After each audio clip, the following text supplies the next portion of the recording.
Welcome back to the Troubleshooting Life podcast. I'm your host, Jay Peters, my co-host, Craig Poston, where we talk about various topics, sharing our experiences on life and finances. What's up, man? What is going on? We're back. I know, right? Long break. On a hiatus. Yeah, exactly. You going to Hawaii and everything? The Hawaii hiatus, that's what we're called. Yeah. Yeah, I go to Hawaii, you go on orders, you go on cruises, Yeah, Just- I think my orders were shorter and closer to home. and not in Hawaii. Not in Hawaii. Yeah. Then the cruise was, that much needed. Yeah. Yeah, it's cool. I'm not a big cruiser, but I think it's worth the money just to have time with your family, stuff like that. Yeah. Yeah, no doubt. No, especially however busy we are, right? Putting in however many hours a week towards work and, trying to improve ourselves. Spending time with the family is definitely needed, and especially in a place where you can't be distracted by people bringing up stuff about work, people texting you and stuff. Yeah. It's good to kind of separate yourself from it. Oh, yeah, because there's no reception. In the middle of the ocean. Yeah. Yeah, there's no reception. So, yeah, if you need me, you won't get me. So, they got Wi-Fi. They're picking up themselves. I don't know how good the Wi-Fi is on it. I'm too cheap for that, man. Oh, that's true. Yeah, I'm not paying $70-something a day. It's fidelity. You don't need it. I don't need that. Well, it's probably because it's also not the best, what's called, internet coverage or service. Yeah, because I don't know if you've ever been on a plane and you paid for the Wi-Fi on there because it's a long flight, whatever it is. But it's still not the greatest. It's slow as hell, and they restrict a lot of things you can do. So it's really not worth it. Yeah, I stopped really doing stuff on the plane. At least the stuff that requires internet. Now, if it's something I can do just on my computer, if I'm wanting to be an IT nerd and work on a virtual machine and stuff that's standalone, then yeah, I can do that. But if I need to stuff off the internet, even that was hard because I remember when I was going through my master's and I still had to travel for work or doing other stuff. Just even going to was hard on that Wi-Fi. Yeah, I remember I had this idea because you made me think about that with the plane. But I know we have Wi-Fi in our vehicles now, and I had this idea about creating this database of movies, but you have it saved in your car. You have a small little server, Raspberry Pi's worth attached to maybe a couple of external hard drives or something like that, right? And you create this database of movies, and you be able to pull movies while you're in the car without actually having to reach out to your system or something at your house. Whether you have a Plex or media server at home and stuff, because even that would require the bandwidth of your Wi-Fi to pull from, or maybe you could have local copy in your car. Instead of carrying a whole thing of disc binder of DVDs and stuff, and just popping them in, have something more localized in the car. Yeah, because when you can still use your internet from your phone, right? But But what about when you go through those wooded areas where you're not getting the best reception? Now your movies are freezing up. But if you have it right there, a database in your car, and you just run it. All right, I'm pushing play, and I got it. And all right, I'm gonna go to the next movie. It didn't even matter about your reception at the time. That's what that Starlink is for, man. Oh yeah.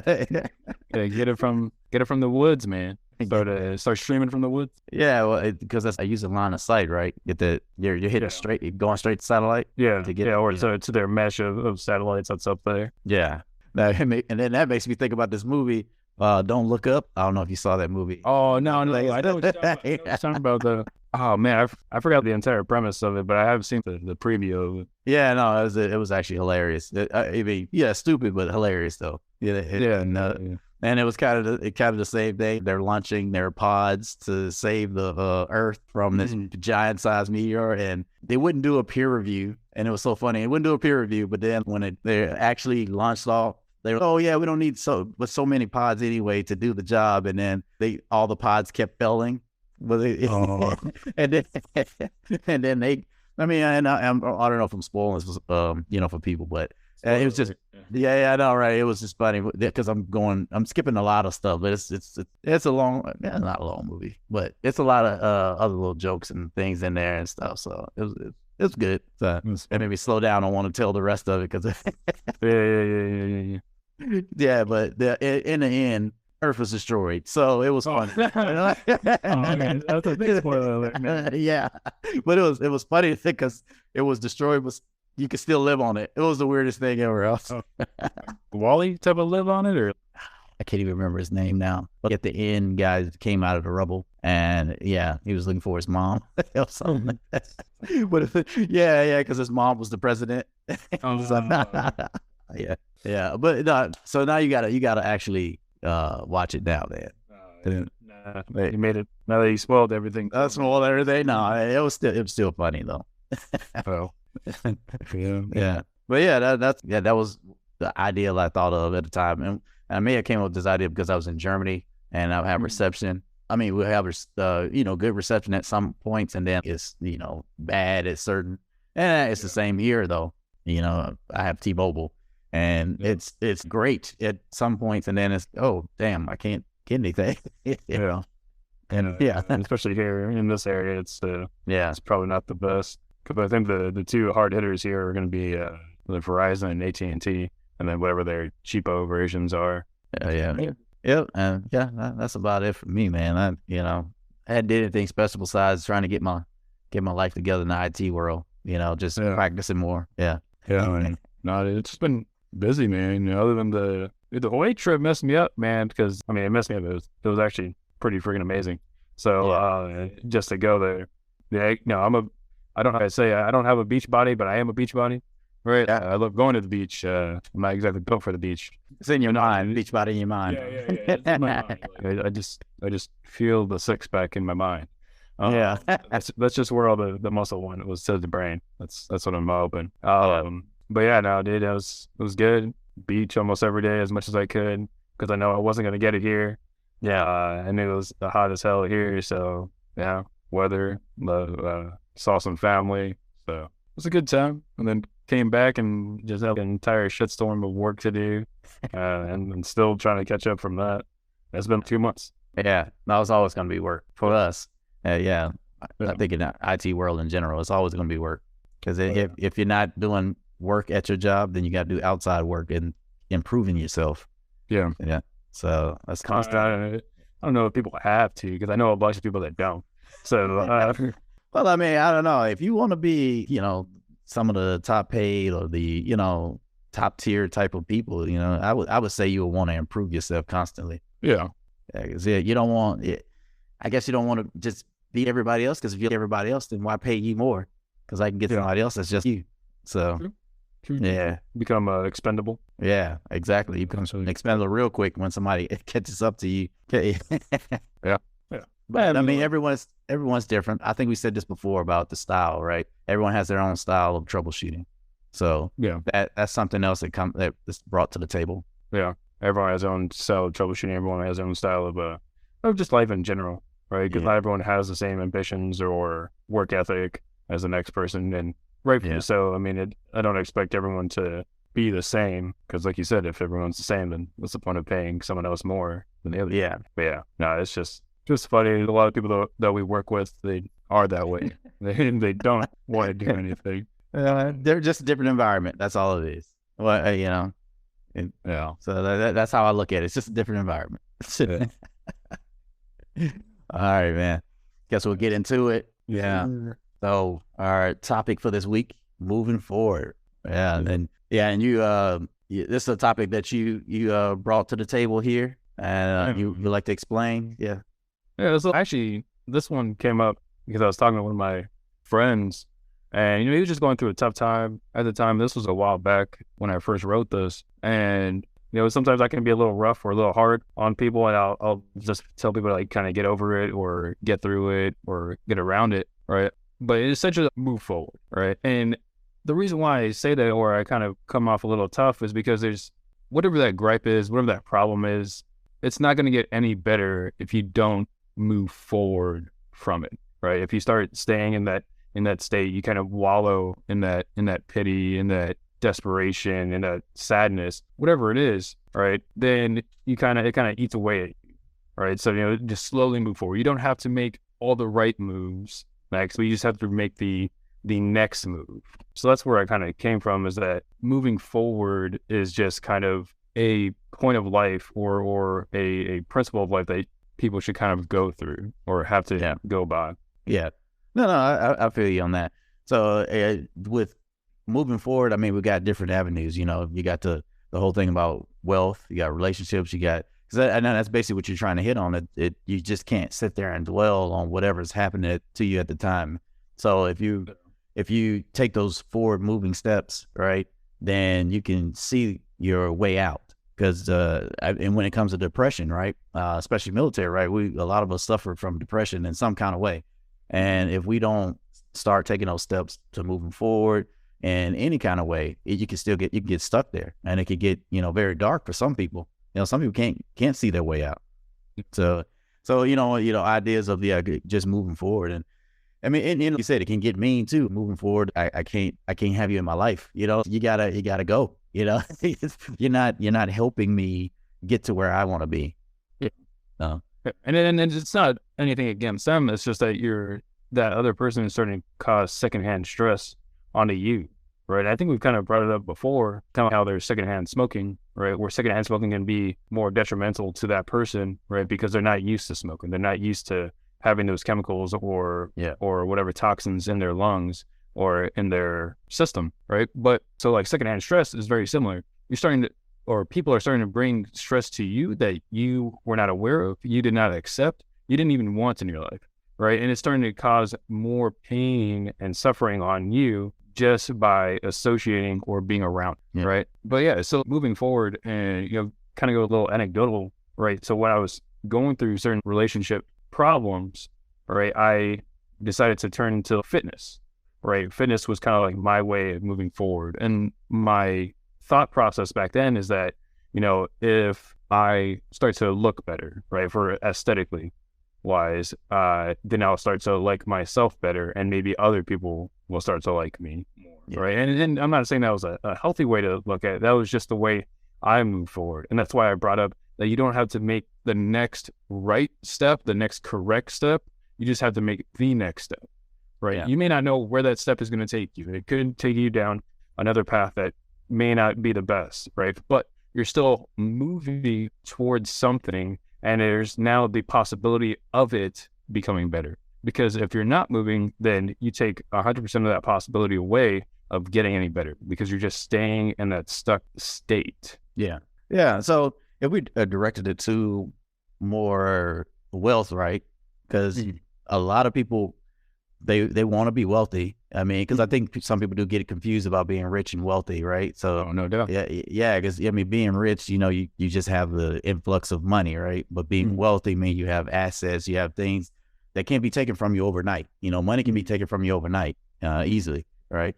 But when it comes to building wealth and moving forward, how do you think that plays with the relationships, right? The stress that puts on certain relationships. What do you think about that? Well, yeah, we're going to relationships, going into platonic relationships, right? Like you have friends, you have family, right? And they may not always support what you want to do, right? Because for example, especially, our parents, they were more blue collar, right? They worked a 9 to 5. They, were going towards a retirement or some sort of pension, something like that, right? Yeah. So for them to support someone that wants to do entrepreneurship, right, or wants to be their own boss, it's hard for them to see that because they didn't go through it, right? Yeah. Or maybe parents only made a certain amount of money, so they can't see anything past that, right?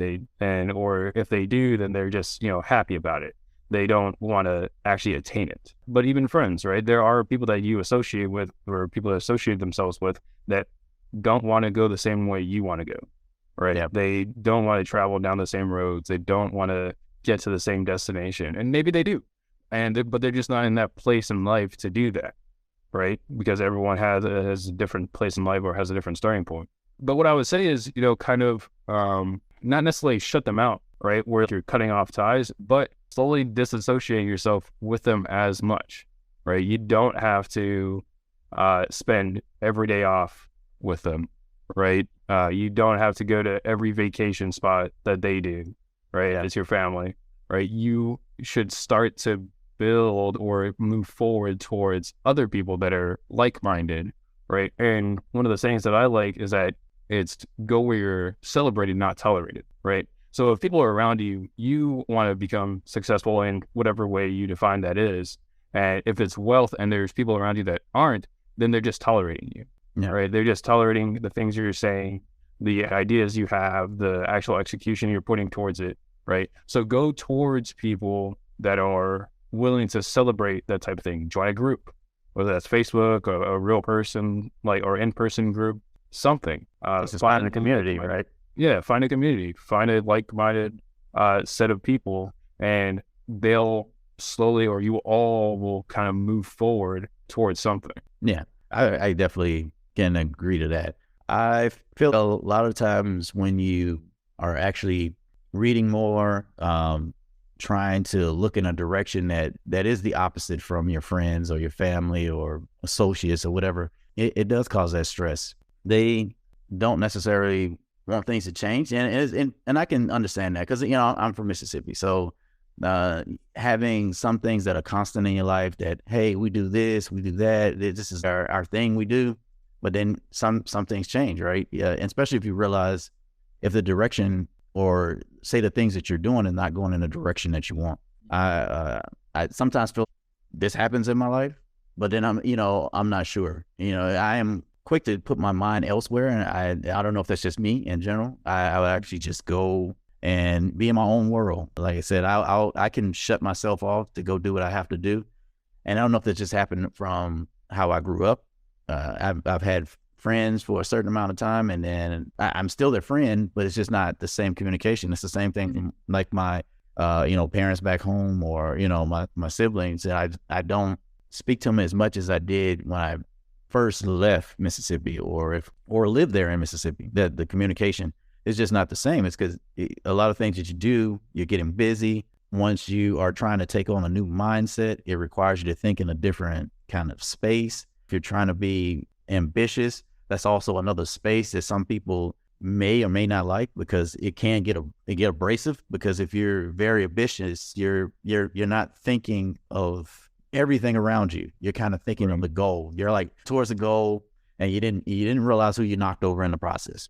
Yeah. And that can happen to a lot of people, because the whole time they're thinking about, I have to hit this goal, and it's never really anything personal. And maybe some people are, that type of way, have that mentality where, hey, I'm a run over whoever's in my way, and I'm not going to think twice about it. But I can tell you, I'm not that person. But I do have to sometimes step back and realize what I'm saying to people, what I'm doing, because it could cause damage to a relationship. And like you say, you call it platonic, but a relationship is anything, right? From the time that you meet a person and start having conversation, you're forming some type of relationship. The people you work with is a relationship. You said your parents, that's a relationship. Your spouse, your girlfriend, whoever's in your life. It's all different types of relationship. The people you mentor, that's a relationship. Mm-hmm. Then all of them, and then it's kind of hard to fit yourself in a box to make all of them right, to please everyone.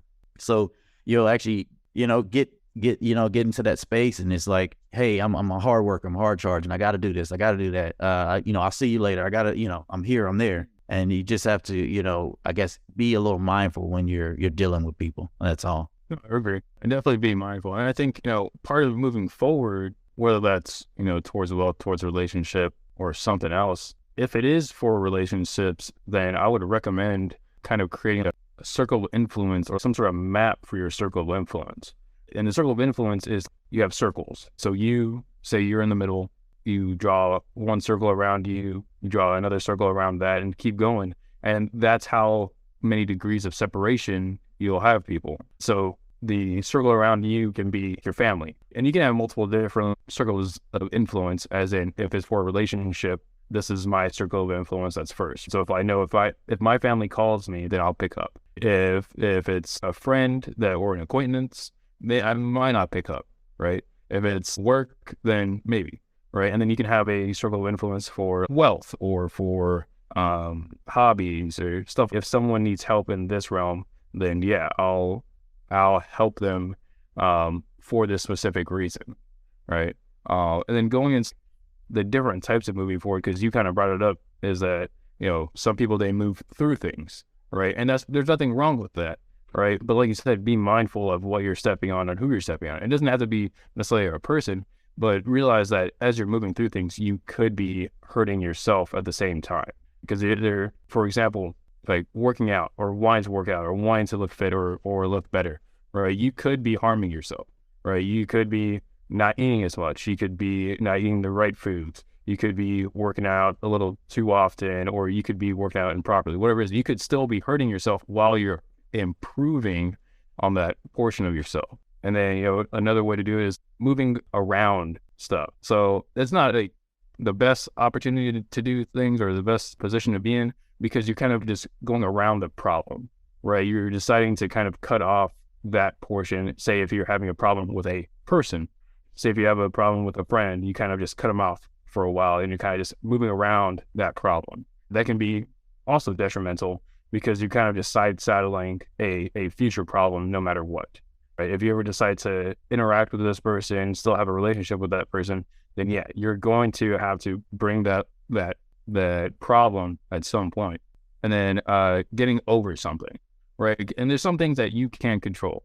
Just as much as you can control the weather, you can't control what other people necessarily do to you, right? So those are things that you're going to have to kind of get over, because it's not your fault. And it's not, like what I tell people is that it's not your fault for being in a bad situation, right? But it is your fault for staying in a bad situation. So get over what that situation was and kind of move forward towards it. Forgive the person for, doing you wrong. If say they stole your money, say they did something other that was egregious, then kind of get over it, forgive them, forgive yourself, and move forward after that situation. Yeah, I like those examples there. Yeah, and the getting around it seems like that happens a lot, especially at work. We're always trying to figure a way around the problem. And yeah, exactly right. Hey, you don't see anything over here. I'm like, hey, you got to, kind of juke them and get to the other side. Yeah, because that's kind of probably life, just life in general. Because you're always going to be thrown something. Something's going to get in your way. Something's going to, cause a flat tire. Whatever it is, you basically gotta think around the problem.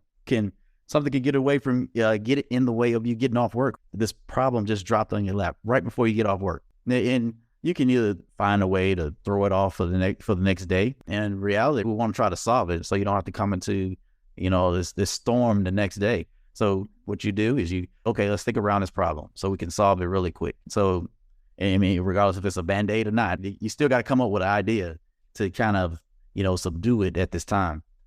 So yeah, that getting around it can be useful in a lot of things. Military, you saw how it is there. Problems that come to you, it's meant for you to think on your feet. Sometimes those problems, you don't understand where it came from, even though it could have been lack of planning, it could have been anything. But the whole point is coming up with a plan, coming up with the idea, being able to think on your feet quickly and say, hey, we can solve this problem. Let's get it out of the way. Let's get around it. All right. And getting over it. Yeah. I like how, you can use relationships, because sometimes you need to get over some, relationships. Some people aren't meant for you or meant to be in your life. Right. Getting over that, getting over your problems there. And then like getting through it, that one actually can be geared towards a loss, right? A loss of a family member, loss of a spouse. Because I was just looking at an article earlier, and it was just talking about getting over a spouse, like what you would have to do, all the planning that goes into the loss of a person, or a loss of a thing, anything. If you lose someone and getting over it, the first thing you have to do is you gotta face the music of like, okay, I have to plan for this person's funeral. If it's not the planning for the funeral, that's already taken care of. Then it's, I need to know how much money that we actually had. What was our net income? What was our assets? Can I get all these things together to know what we have, so I'm not taken advantage of now that I'm in this state. And this was excuse me, and this is what I a little bit of what I was reading in that article. Man, it's a lot to think about. To get over someone is not an easy feat, but starting the process of moving forward, of taking those baby steps of things you got to handle. And I guess having people in your corner too, during a process or a time like that. So those are some good examples of trying to move forward or moving forward. Yeah, and I think the biggest thing I took away from that was, your preparation can really define how well you can move forward or the best position for you to move forward. And the reason why I say that is, say if you do lose a spouse or you lose a family member, did they have life insurance? Did they have an estate already set up, or did they go through estate planning? So it's not as much of a burden on you to have to account for certain debts, right? Certain funeral arrangements, right? Everything. I'm not saying it's not going to be hard emotionally, but there's other things you don't have to worry about because certain preparations were already made. Yes. Just getting into a car accident or getting a flat tire. You have car insurance for a reason. Right? So there's no point of belly aching that, hey, you're going to be late to something or whatnot. Life happens. Things happen to you, and the only thing you can do is really prepare for it. Because it's not if something happens, it's when something happens. So preparing yourself for those situations so that it does make it easier for you to move forward through certain situations. Yeah. I guess we, go ahead and keep it moving forward. So the next thing to talk about is each one takes time and may be painful, but the last one allows you to come to the conclusion quicker so that you can heal quicker. I don't know if that was just meant for a statement or you just wanted to kind of go deeper into that. Yeah, so that, I was wondering if I even wrote that now because it's been a while since I wrote this. But no, so what I was talking about is each one takes time, and that meant getting around it, getting over it, getting through it. And we've talked about it can be painful going through certain things, losing a spouse, certain relationship breakups, having to cut people off. That stuff can be painful, but they're also learning or lessons in those pains and in those situations that'll help you kind of come to that conclusion. If we're talking about IT work and we're troubleshooting stuff, now that we know a certain outcome, the next time it happens, it doesn't take us as long to fix something. So just like that, maybe, and I'm not saying it should happen multiple times, but family members, they tend to pass away, right, especially as you get older, but each one will kind of have a learning session to it. If they needed life insurance, then you make sure that the person that's getting up there in age gets life insurance. If they need additional help for anything, then you make sure that you're prepping for it. And then, like I said, you heal quicker from it. Yeah. No, and like you said, that's not an easy thing, but I guess if you ran into issues of anyone passing in your life and you were responsible for that situation, yeah, it's kind of going to be burned into your mind that, hey, I need to take care of these things. It actually makes you feel I should be prepared for my death, because the fact that if this was pain on me, just think about the people I love. Do I want them to feel that same pain, or do I want them to be put in a position to move forward? All right. Because if you're making a plan for your estates, you have your life insurance policy, you have all these different things set up, you have your accounts put in trust already, consolidated to make sure that people that you love have access to it when in your untimely death. Anything can happen. Or if you're disabled, something where you're disabled to the point where you can't use all of your body functions, and now you can't go to work. But if you put a plan in place to make sure things are okay, then your family members can move forward with either taking care of you, or your ideas could keep moving forward because you've already made this preparation for your life. And like we said, I mean, it doesn't have to be too solemn, but I mean, each of these events can slowly harden you and kind of prepare you, right, for certain situations. So, like, I mean, for anyone that's ever worked out, ever picked up a bar, ever done a pull-up, you'll notice that you'll start to kind of get calluses on your hands. And what that is just hardening your skin to prepare for the next time you have to go through that event. All right. So now when you're picking up a bar, when you're doing pull-ups, it doesn't hurt as much, so you can kind of progress through whatever it is. So very similar. And what David Goggins says is that he wants to callous your mind. So whatever shit you go through, that just make sure that you can take it the next time, and make sure that you can go through it even in a better position for the following instance. Yeah, no, that's a tough dude. Yeah. You know, you remind, I guess that's just the military life, right? We all a little crazy somewhere. Oh, Because, yeah, but it's one of those things we learn how to harden ourselves throughout different situations. When I deployed, when I came back, my how I handled certain situations was totally different. The things that caused me this anxiety didn't cause me the same anxiety anymore, because after seeing what can happen to you, and then you realize what you're dealing with when you're in the safety of your own home is not nearly the same, or whatever situation someone tries to throw at you, it's not nearly the same as losing your life. So, yeah, you kind of, the things we do in the military, it definitely hardens you for real life. Yeah. Well, I guess we'll go ahead and move down to our frugal and cheap. Yeah. And this one, I do like this one. Using appliances outside of peak energy hours. And I guess those peak energy hours is when everyone comes home. That's definitely. It typically depends. I think you can look it up on your whatever energy provider you have, whatever their website is. Like, Yeah. they typically, or you can actually look at your bill when they typically charge a little bit more during those hours. And it's typically, for a wider range, it's typically between noon and 6. Yeah. Right. And it's because it's not like when your family is home, but it's when everyone is using energy. So most businesses are open during that time. So it's not just you personally on your own grid, it's everyone encompassing. So like what I used to do, and I still kind of do that, is that I would either start laundry right in the morning, right when I woke up, finish it later out in the night, after I got home, or just late as hell, or even using the oven, right? So certain appliances take up more energy, right? Like your AC, Yeah. your washer, your dryer, your fridge, your oven, right? Those will take up more electricity than lights, right? Not saying lights don't take up a lot of electricity, but it's so minute, and almost everyone has LEDs now that it's almost non-existent in comparison, I should say. But yeah, no, I used to have my AC scheduled to where it would be a lot higher when I wasn't home, and then I'd have it brought down when I would come home, and it would only be really cool when it's late at night while I'm sleeping. Yeah, because now, whether that's cheap or frugal, I don't know. I mean, I think the cheap part was that I would turn off my AC and then turn it back on later. But no, I throw this in the frugal category.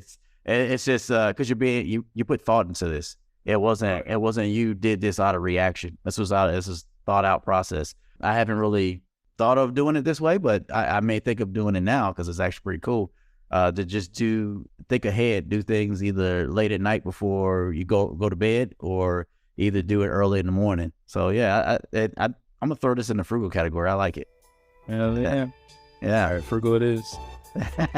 All right. Yeah. Thank you everyone for listening. This is Craig and Jay signing off the Troubleshooting Life podcast. We'll see you next week. See you next week.